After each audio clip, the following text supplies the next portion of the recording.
right, everybody, welcome. I think we have added almost everybody. Let me stop sharing my screen.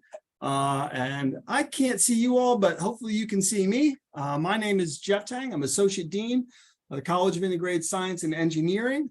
And on behalf of our college, I want to welcome you to the virtual orientation session for the College of Integrated Science and Engineering. The eagle eyes among you may have spotted the fact that we moved forward 1 year very quickly, changed the year in the slide to make it 2023. Welcome, I'm glad you're here. I'm going to introduce to you Dr. Afzal Upal. He is our new Associate Dean. He is joining us today and will handle questions at the end of the presentation. And our Dean is away and not able to make it today, so I will be your guide. So welcome to the College of Integrated Science and Engineering, and this is part of the summer orientation program. We have a few slides for you, and we're going to have some opportunity for you to go into some breakout sessions and have some discussion as well. So welcome. We are called the College of Integrated Science and Engineering, CISE for short, which we pronounce SISE. And in SISE, what we do is we solve problems, and we solve problems primarily using science and technology. And so while we value theoretical knowledge, we really thrive on applying that knowledge. So that's what brings us all together, and that's what excites us. As I mentioned, we want to first start out by doing a little bit of small group discussion. So what I'm going to do is I'm going to create some breakout rooms and put you in breakout rooms, and then you are going to discuss with your peers these two questions for a few minutes. The first question is about the transition to high school, or from high school to college, and what do you think about that experience is going to be similar? And then the other question is, what do you think is going to be a little bit different? So if I can get the technology to work here, I will put you in breakout rooms, and we'll give you a couple minutes to talk about those questions. Chloe, do you know how many people we have, participants? Right now we have about 62, around 60, 61 right now, actually. All right, so we're going to put you into 17 breakout rooms and going right now.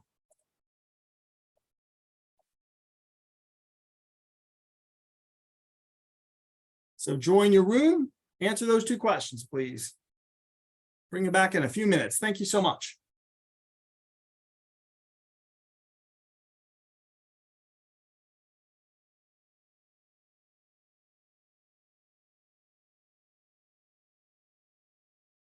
And for those of you who just came, I'm not sure if you have a room assignment. If you don't, we may need to manually add you to a room. Yeah. Also, could you try and manually add folks to rooms if you can? Under participants, do you know how to do that? Or Chloe? I might be able to do it. I believe I can. Here, I can do assign to 15. Here we go. And Yeah. Okay. And to 16. All right. I think I got everybody.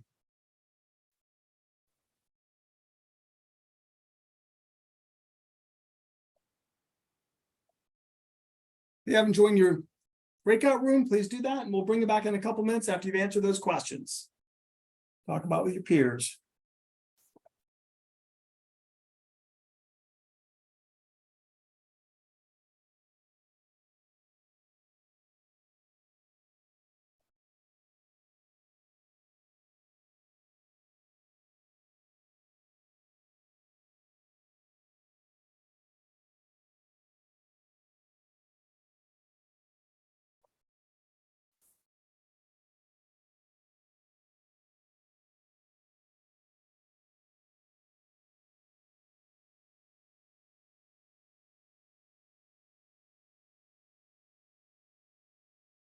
Helen, you should see an opportunity to move to a breakout room and have a quick discussion with a couple of your peers. Room 8, I think you're in. Fantastic.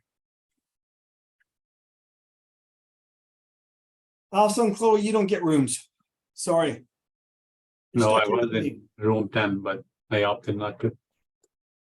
I know, I did click don't join. Oh, really? You did get assigned a room? Okay. It did, yeah, I did. Automatically, probably that. Yeah. Yeah, probably that's what it is. I think I'll give them, I don't know, one more minute. Sounds good. And I don't mean to look scary. It's just this camera does not have a zoom out manual, or I've gone in the settings as well. That does not seem to be an easy option to figure out to zoom out. No, you don't seem scary at all.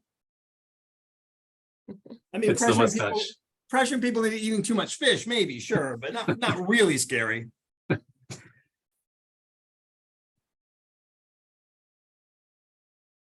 It's so weird to not have faces in front. I got used to this when we did it all virtually, but Yeah, it's, so different. I don't have. No, the feedback I in it. hated it back then too. This was just awkward compared to being in person. Yeah, it's, The whole 2 years that we were off, I just hated it. Yeah. you just can't quite tell what people's reactions are and so forth, so. No, and they would never turn their cameras on or keep them on for a long period of time. They kept turning them off, and it's weird. All right, can I send a message by saying broadcast, or can I say close in 1 minute, or how does that work? I think it does that automatically if you have a time thing set up for how I long. did But not set it up with a time. I think if you ask to close, it'll probably might ask you how much time you want to close it in. I think so, okay. Well, so they may be coming back if that's the way it works, and if not, then breakout rooms, close all rooms.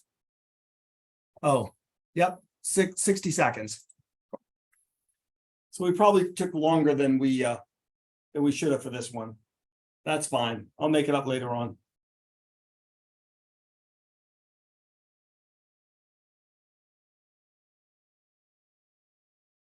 Welcome back, folks in the chat. You'll keep getting people adding in for the next 30 or 40 seconds. And if you would, if you could share what you think might be similar or what might be different. I think you're muted, so I think the way we'll need to do it is to have you put it in the chat. If you can just, if there's something that came out of your discussion that you thought, oh yeah, that's something that several of us felt, throw it in the chat, and we'll see what your reactions are. When we do the in-person version of this, we talk to you and have you raise your hand and all. So this is the Zoom equivalent.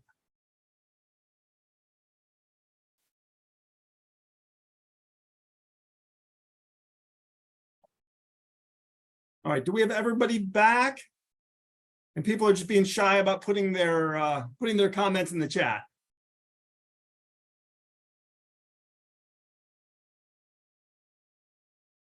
Oh, hi. Well, that's good. We'll start with a hi. That works. What do you think is going to be similar? Let's start with that. Can people share one thing they think is going to be similar to what they experienced that they had in high school?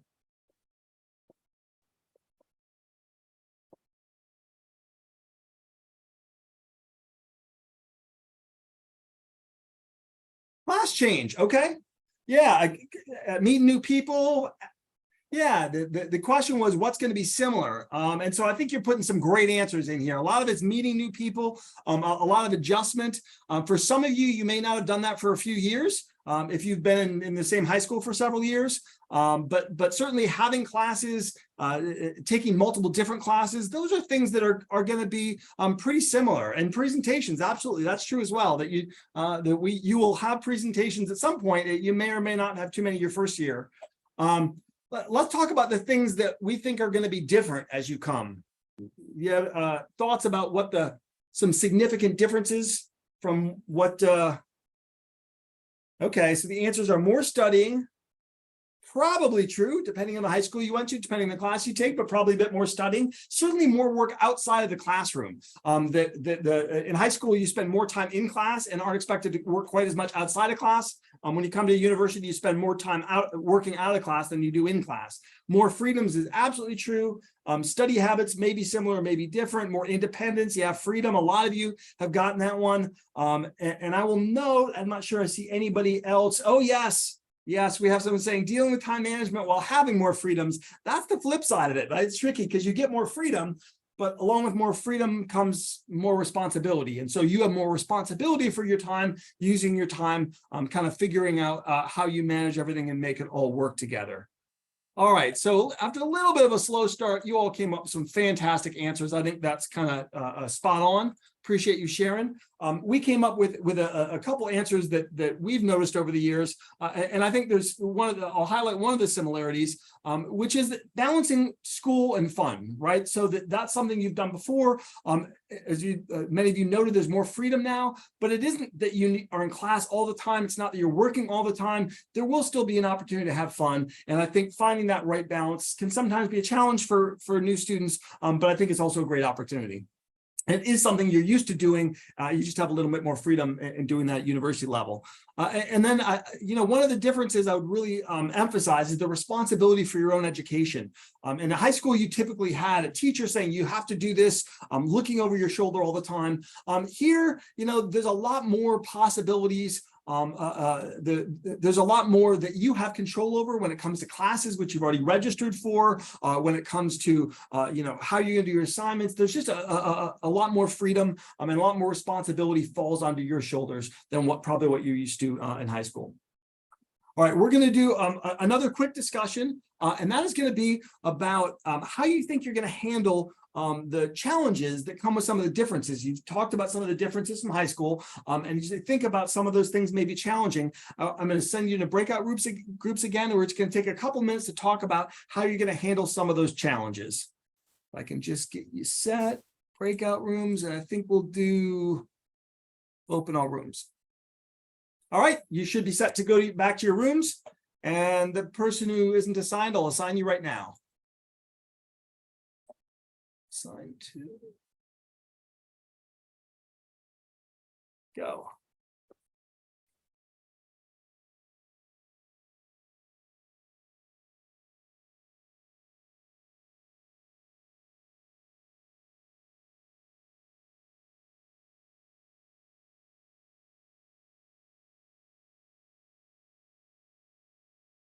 More stress. Well, that might be the case. Yeah, somebody wrote that. Yeah, it's No second chances also. yeah, I may come back to that and say, yeah, you actually still do get second chances. It's better not to have to take too many of them, but Yeah, we're not that unforgiving. right.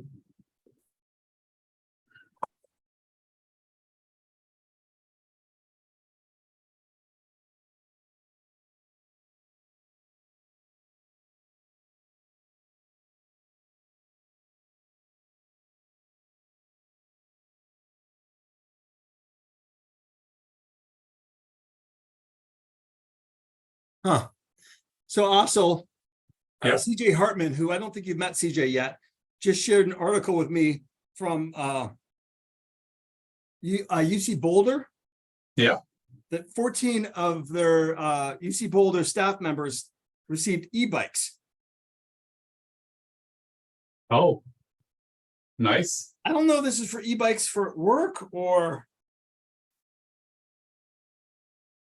No, it's actually, it's for commuting. Hmm. It's So maybe I interesting. should put in a request. Yeah, I think you have to live in Colorado though. What form is this, the one that I fill up here? I'm not sure. The Colorado forms, I don't know. And I don't think you Sure. want the commute from Colorado. I think that's Should I gonna be a talk- rough one. Should I talk to the union? Yeah, if only. Right to work state. Yeah, Not right to work state? yeah, we don't have many unions here, and certainly not higher ed.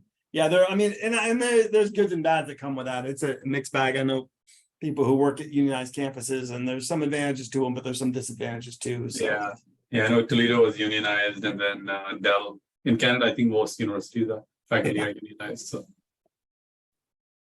All right, I think I'm gonna close the breakout rooms now. Yeah, 60 seconds start now. Yeah.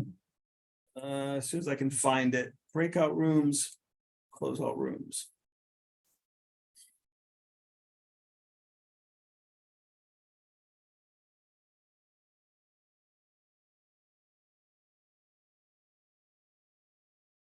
Yeah, welcome back all. We'll get additional participants joining back here in the next 40 seconds or so.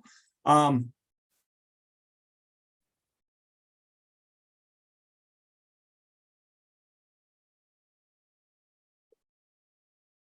going to put a little divider into the chat.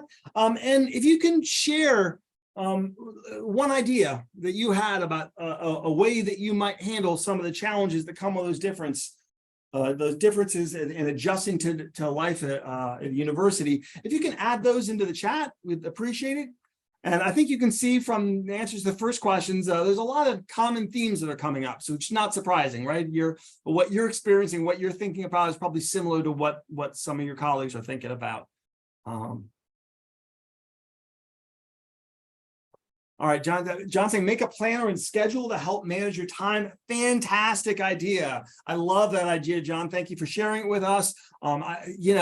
Having, especially because your schedules might not be as regular as they used to be, having a schedule and a planner can really help. Making to-do lists can sometimes really help a lot. So that's a good one. Other ideas folks have for how they're going to handle some of the challenges, some of the differences that there is coming to a university. You talked about some of the challenge being more freedom, more independence, less structure. How are you going to handle that? Work on better study practices, better study habits. Yeah, in fact, there are resources at the university that can help you develop those study habits. Some of you may have felt like you didn't really need those as much in high school, and you may find that you do need them now. Reminders for assignments in your phone, that's a great idea. Things you can do to remind yourself of when due dates are. We use Canvas as a learning management system, and that can provide reminders as well. The work hours, you have office hours, we call them, for faculty members. We get paid to be here to answer your questions, but that only works if you come in and take advantage of it. Organization, staying organized is a great idea. Study groups, there's lots of different study groups. Yeah, y'all are coming up with some really good ideas about how you can help overcome some of those challenges. Holding yourself accountable, and sometimes people even tell others, tell their friends or family, this is what I'm going to do, this is my plan, and they kind of incorporate them and try and get a little bit, to have loved ones hold you accountable as well. Calendar, bulletin board, good idea. Pacing yourself out, not having too much to do all at once. I'm going to take that last comment, but from Matthew, and say, that's right. And I think what I tend to see most often are students delaying, procrastinating their work, and then having to rush through it at the very end. And sometimes you're able to produce good work that way, but not so often. Usually you produce your best work when you can do it over a longer period of time. So I think if you can get a little bit of work done, you'll find that you won't have as stressful times at the end of the semester. Thank you so much for all the good comments, everybody. I really appreciate that. I'm going to talk to you for a little bit now about sort of expectations in the college, what we're all about, a little bit about the university. And I know that what gets everyone excited, especially on a Zoom call, is org charts, right? Because every undergraduate loves a good organizational chart. Now, I'm sure you don't. You're like, why is he showing us this? Well, I want to give you a sense of the way that this place is organized, because we're essentially a small city, about 20,000 students, a couple thousand faculty and staff members. And so you are here in this session because you declared an academic program or a major in our college. And so you may identify yourself as a computer science major or a geography major. And then you probably identify with university because you applied to the university. And so often you don't really think about anything other than those two entities. And yet there's a whole bunch between those that really are important. There's a division of academic affairs, which includes almost all the things focused on the academic side of what the university does, and that's headed by the provost. We have departments and schools, which are where the academic majors are housed, and I'll talk in just a second about why they're important. And we, Dr. Rupal and myself, sit in the middle at the college level, and so we're kind of connecting the upper university with what's happening in the individual majors. If you have a problem, the best place to solve that problem is with the faculty member you have a problem with. We don't get that too often, but it does happen from time to time.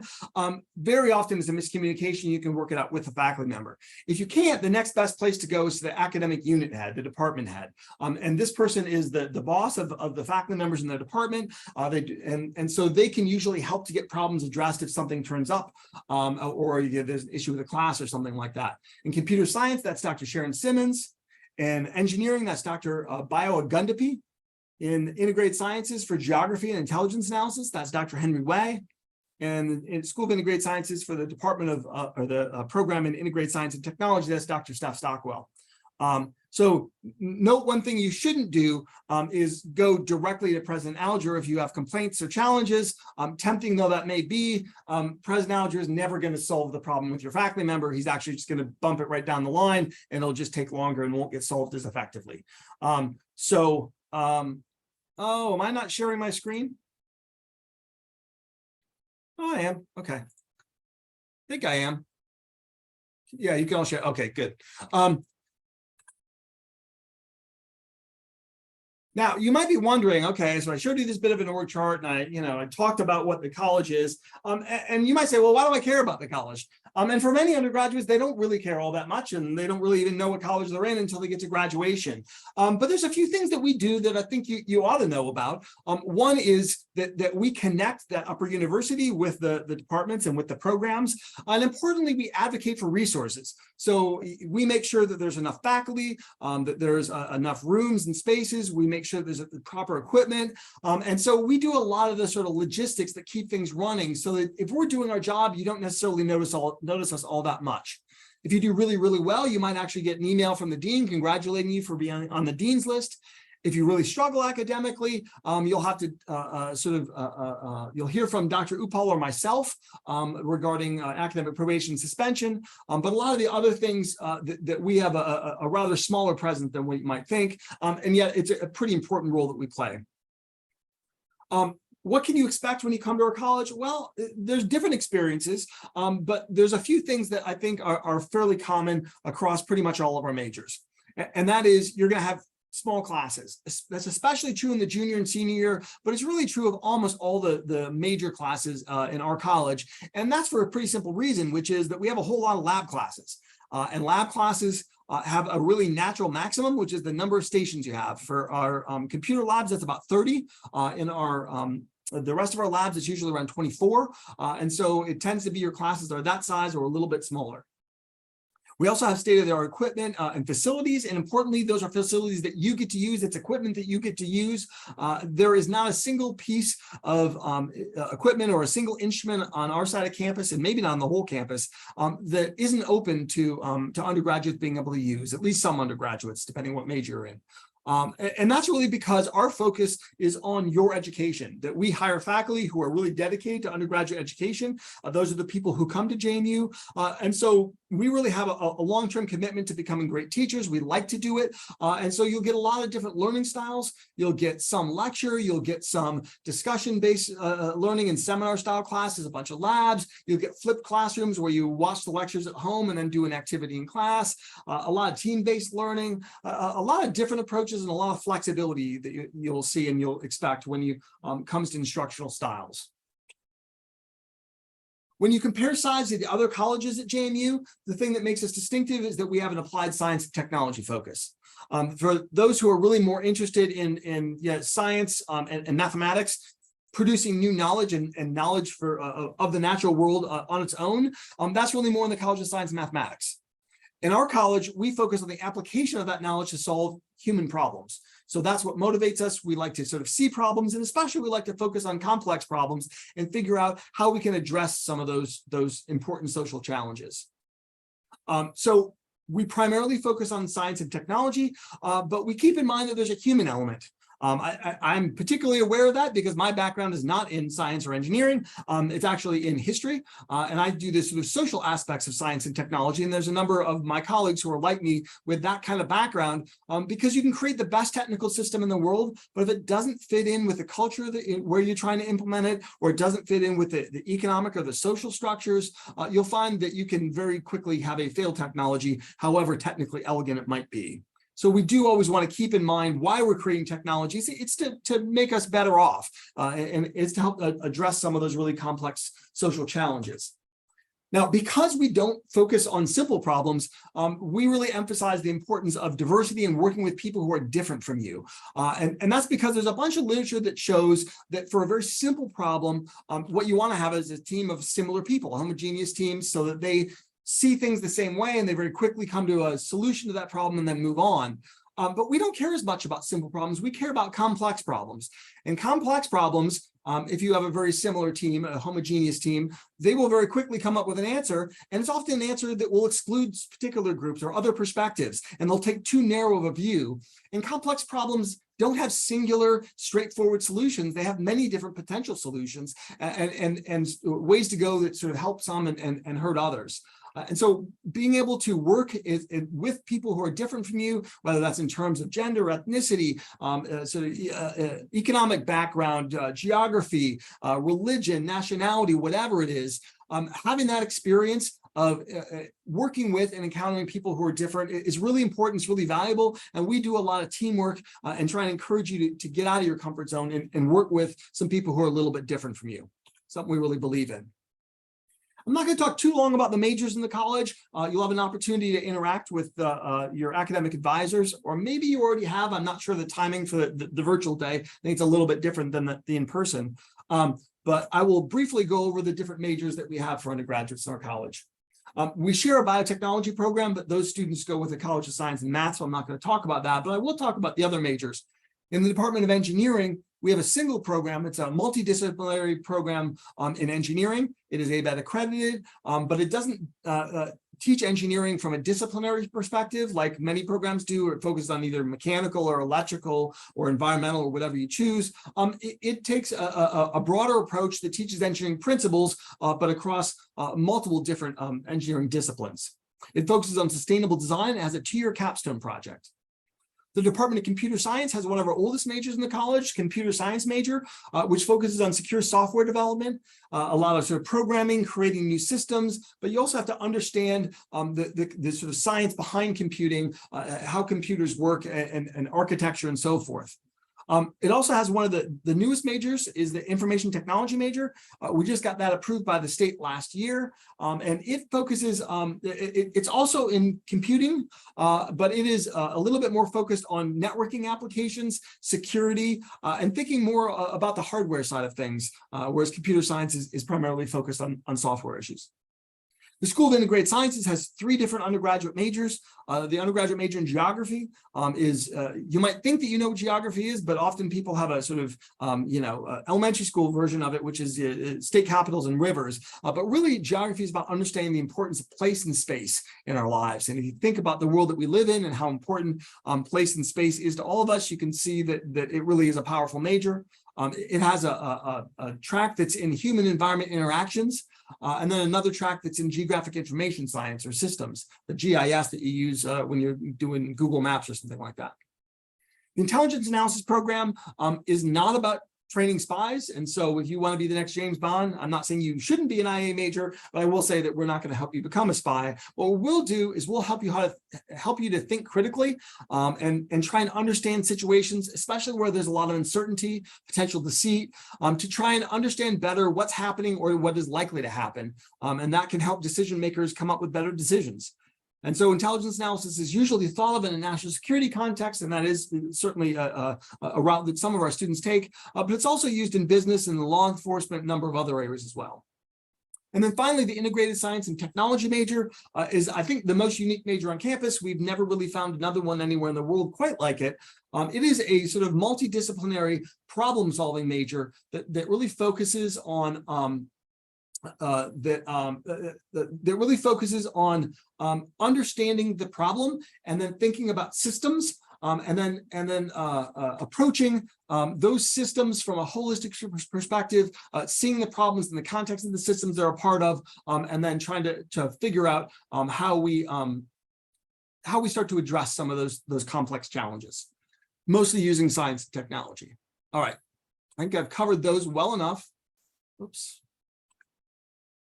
Yes, we are now time for our last set of breakout discussions. I'm just going to give you, I think, about 2 minutes. I'll close the room after about 1, and you can come back, which is to ask you why you chose the major you did. I'm just interested, how committed to it are you, but why'd you pick that one? And then we will have a brief discussion when you come back.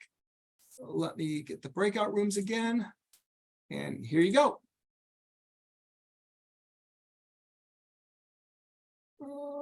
Silent.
So did you really have your presentation on and I just didn't see it?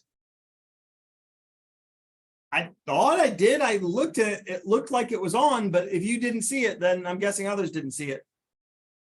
Chloe, did I not have my presentation on? I wasn't seeing it right away, but I wasn't, You weren't looking. yeah. I'm like, And I was trying to focus on the chats at that time as well, but I didn't see the presentation. I could see you. I had you on the main screen. Just me, okay? But when you did something and then the presentation came on. Okay. So I might not have been, I might have inadvertently stopped sharing. No worries. Did you not see it from the beginning then? At the start there was, yeah. Yeah, I Oh, When saw it you said earlier. I'm going to share my screen, then it was on. Mhm. Then at some point it disappeared. Gotcha, okay. All right, I don't remember at what point it disappeared. But Yeah, I don't know. I think I'm gonna close the rooms now so that we have time, Yeah, because 2 60 o'clock is our seconds. end, right? Yeah, 2:00. So I want to have a couple minutes for questions at the end, so.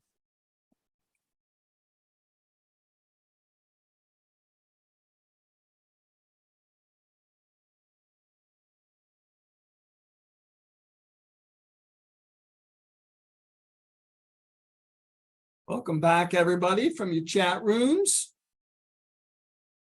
We'll be having more people coming back in the next 30 seconds or so. And I want to have you do the same thing as before, which is just to, if you had a particular themes that came out or something that you want to share about why you chose the major you did, I'd just love to hear about it.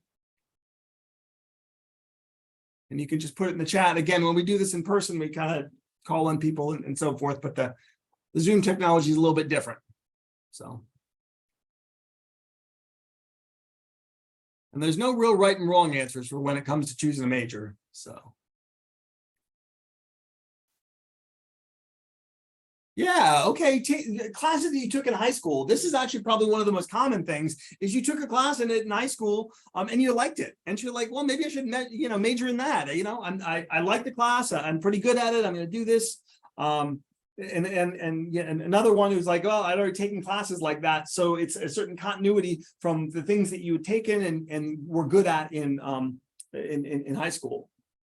Oh, applicable to many careers. Yeah, so thinking about the job on the other end, and the different possibilities. At least 2 of you are talking about the different options that can come from a particular major, that you're not kind of focused on any one thing. And a lot of our majors, even ones that you think might be narrow, actually do open up to a lot of different job possibilities. I think there's the notion of a major and the job that comes from it is a little less tightly coupled than I think folks sometimes think.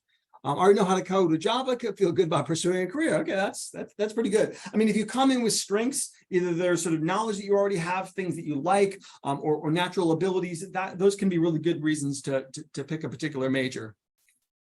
Well, thank you so much. I think those are good comments. And what you'll find is that at some point you will decide maybe you do want to change major, or maybe you want to stick where you're at. And I'll talk a little bit more about that process a little later on. I want to share with you the support we have. And this, I think, is out of order. I think it should have come before.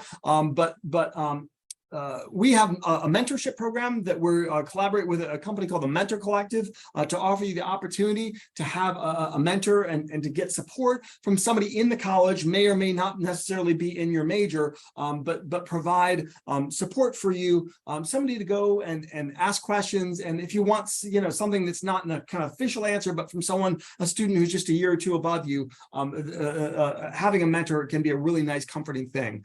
So you'll get an email from me, I think, in a couple of days here, and I really encourage you to consider participating. All right, so we talked a bit about what sort of the things that you can expect from us here in the college, but we do want to talk a little bit about what our expectations are from you as you come here to become a student in SCIES and JMU. And I think the most important one is to bring your best effort.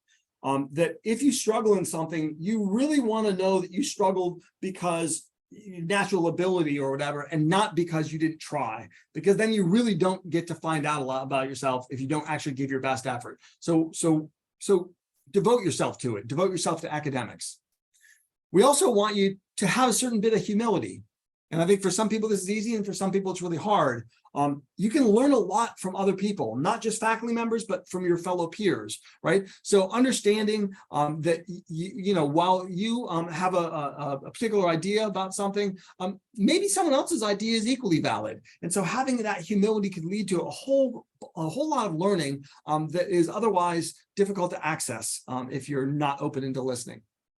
Then the last two are pushing yourself beyond your comfort zone and making academic priority. I think making academics your priority is a pretty straightforward one. If you treat it like a job, you will probably do okay. And most of the problems we see academically are folks who kind of treat it as a side endeavor rather than their main focus. Going beyond your comfort zone is an interesting one, because while it may have happened to some extent in high school, I think for a university, it's part of our very reason for existing, that we have to push you outside of your comfort zone. And that includes working in teams with different people, includes learning about things that you'd never really thought of, challenging some of the assumptions you have.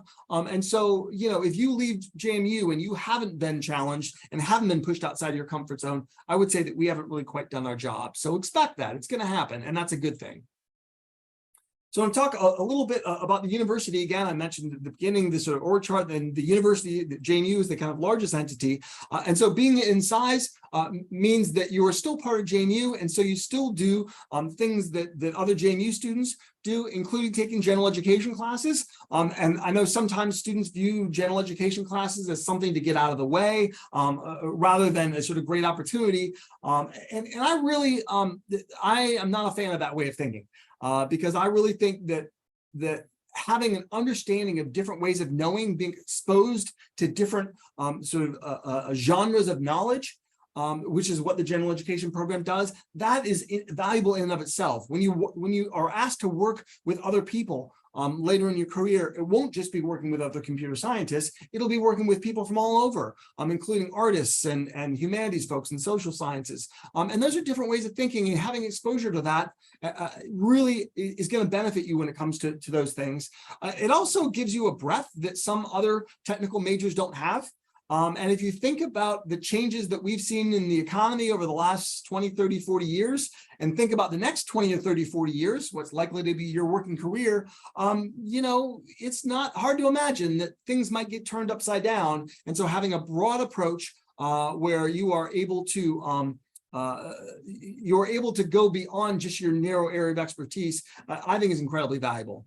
So you'll take general education classes. One of the other advantages you have in coming to a place like JMU is the size of the university. It feels like a small school sometimes because we're friendly and you have a lot of small classes, but it's a big place. And the list that you see here up on your screen, it's just a list of the Bachelor's of Science majors. It's a couple years old and IT is not on here yet. I need to update it.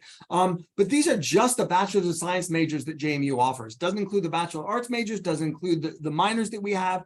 There's so many different options. So if you find that you're in your major and you're really unhappy, know that you were admitted to the university, you're not admitted by major. So if you want to change your major, just change it. Or you may want to double major, or you may want to add 1 or 2 minors. And those are all fine. If you do want to double major, you want to do a study abroad, anything like that, really encourage you to talk to your academic advisor as soon as possible, because as soon as they know what your career goals are, the better they can help you. I do like to mention that we have admission standards in 3 of the programs. It's not because we want to keep people out of those programs, it's because we have more students wanting to enter them than we have resources, either faculty or space or equipment or all those to handle those students. And we don't want to offer a program that we can't offer well. Know that all of our admission standards are really targeted on success in key classes that predict success in the major, so rather than sort of overall GPA or something like that. There's lots and lots of opportunities here at JMU, and some of them you may be more familiar with, some of them less familiar. Internships are very popular. They're not required in any of our majors, but we increasingly find that internships are the pathways to jobs, or at least exploring job possibilities, and that our students are certainly in demand when it comes to internships. Lots of undergraduate research possibilities. That's a main focus area for JMU. And so in size, see, 4 of our majors have capstone projects that are required. The other 2 have possibilities to do projects. So there really are a lot of undergraduate research opportunities. And because our faculty members are expected to do research, but they don't have graduate students here on campus to help them do that research, they generally look to you, the undergraduates, for help with that. So look for undergraduate research possibilities if there's a class you're really interested in. And then finally, study abroad or study away. We have about a dozen study abroad programs in the college. I think there's about 150 total for JMU. So there's lots of opportunities if you would like to study abroad or like to study away. Explore those possibilities. Then finally, I like to end the presentation with the question about jobs. That jobs are, on the forefront of many students' minds and even more parents' minds, and that our graduates in size go in any number of directions.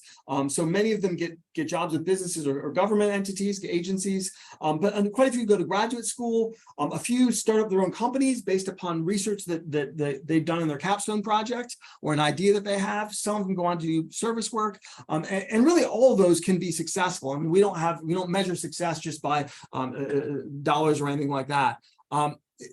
We also have a program, an industry partner program, where companies partner with us to come recruit our students. Along with that program, we have a career fair that is tailored just to our college, in addition to the University Career Center, which has a whole suite of resources for JMU students in general. Our career and internship fair is really popular. So we've already filled up for the fall, 55 companies. Last spring, which is normally the small one, we filled up at 55 and then had 14 on the wait list. And again, that's just for looking for jobs or internships for people just in size, not for JMU more generally. So you really, if you graduate from our college, you certainly will be in demand, and there's lots of job prospects. All right. That concludes the sort of formal presentation. I did leave a couple minutes for questions. And so we want to invite your questions from the chat here. I'm sure there's things that we didn't cover, and put a little divider here. Throw in a question in the chat if you have one. And my guess is that if you have a question, someone else probably has a similar question to you. This is my experience from years and years of teaching.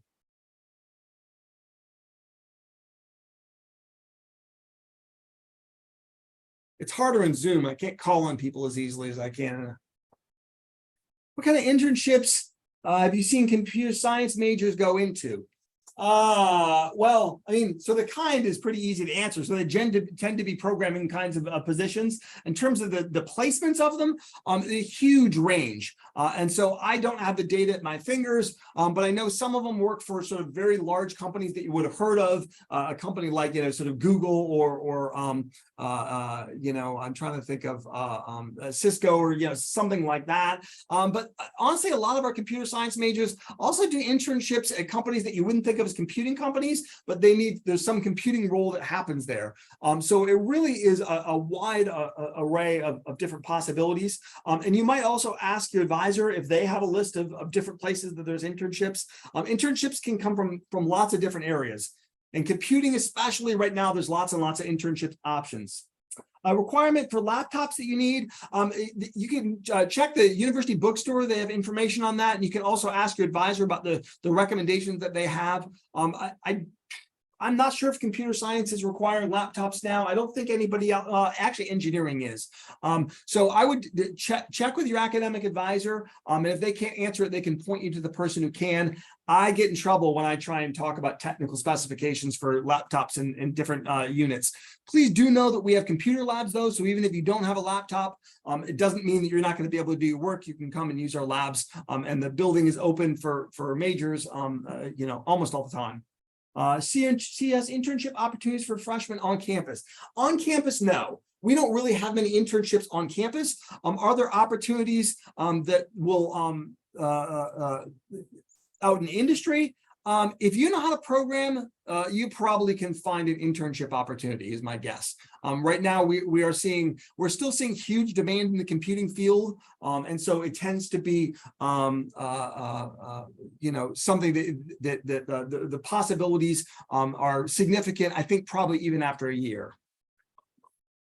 And William, I will direct message you an answer to your question in just a minute. Any other last questions that you want to ask? I think we're supposed to end at 2. So is that right, Chloe? Okay. Yeah. I will type out my answer. Thank you so much for listening. All sorry I didn't get to see you in person, but I hope that this worked as a convenient format, and we look forward to having you on campus here. Thanks, y'all. Thank you. Bye-bye. Bye.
Oh, hey there, Hunter.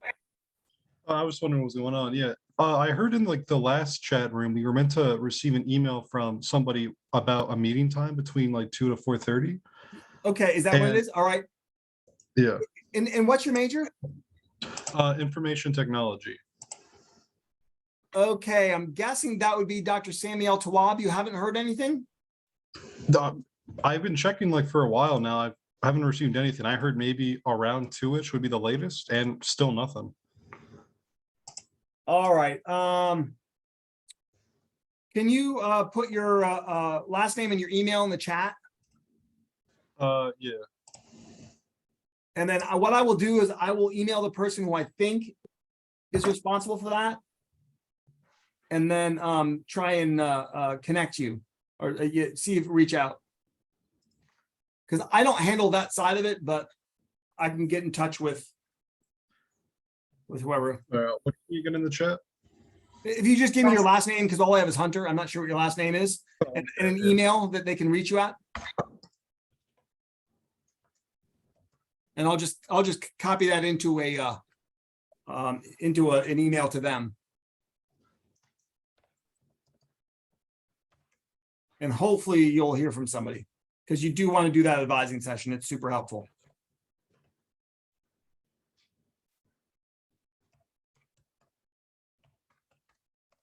All right. Gotcha. All right. I will email who I think is probably doing the advising, and hopefully you'll get an email soon, Hunter. All right. Thank you. Yep. All right. Take care. All right. And William, I'm unmuting you if you want to ask more. Hi, Mr. Tang. Yes. I heard a lot at the Choices event back in April about a work study program that was like a 2-year on and then 1 year off, and then 2 years, the last 2 years of my degree would be paid for if I did the 1 year on.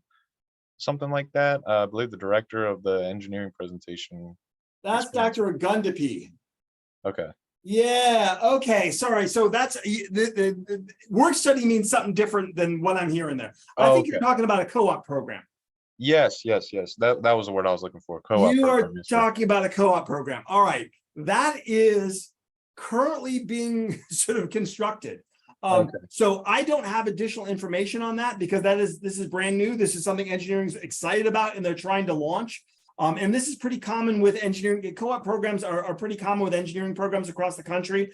Some universities do them in big ways, some do them in smaller ways. But I would say reach out to Dr. Gundapi directly and say, hey, that really interested me. Can you tell me more about how that will work?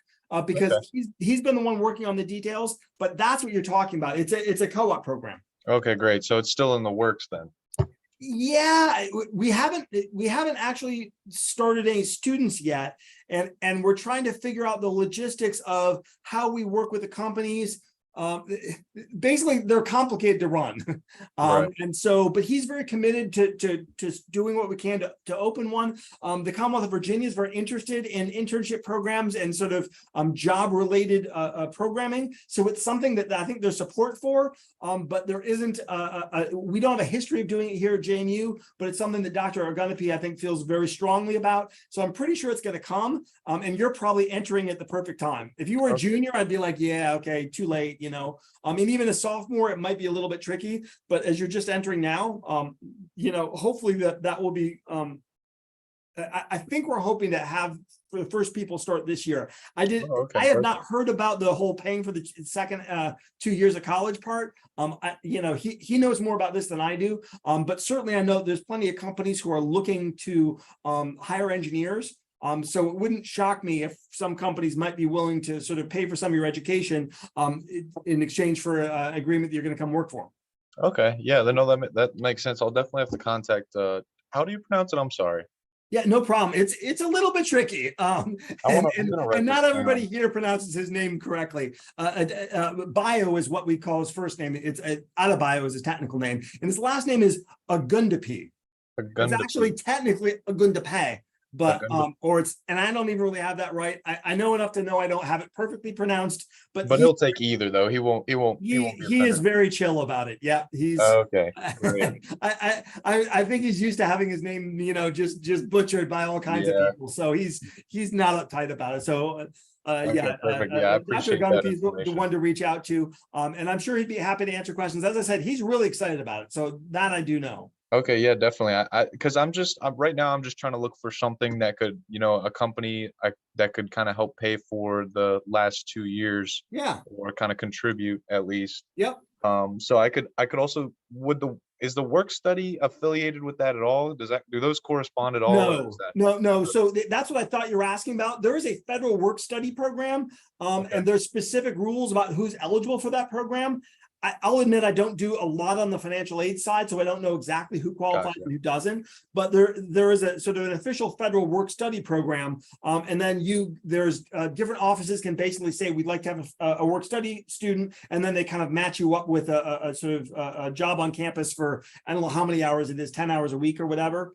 And then there's also just kind of working at various places across campus, and lots of students do that, right? So they work in various capacities. We have students working as TAs, but we also have students working in food service. They sort of work in libraries. So student employees of various sorts to help pay for college, as I said, are incredibly common, but that's a separate thing from a co-op. And that's also a separate thing from federal work study, which is a very specific program that the federal government helps to pay for it. I don't even know all the details of it, but I just know that there are certain kind of rules attached to it. There's like requirements applied to being a part of the work study program. Yeah, and I don't know what they are, but I'm sure you can ask. And in financial aid, our financial aid office may be a place. I mean, if you go and you say, look, here's my situation, they'll be able to see what your sort of financial need is, and there's a particular number that they have. That's the kind of world they work in.